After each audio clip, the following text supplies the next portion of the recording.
কনকলতা হসিব দে কহন কথা।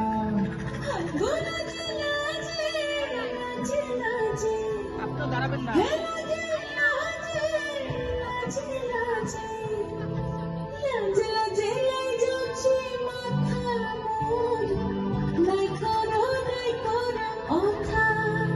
আরে মিত্র ভানু বন্তিয়ার কথায় প্রভুদত্ত প্রধান করিল সুর। এত সুন্দর গীত আমাদের, এই গীত একটু তোমাদের ভাষায় শোনাবো নাকি গো?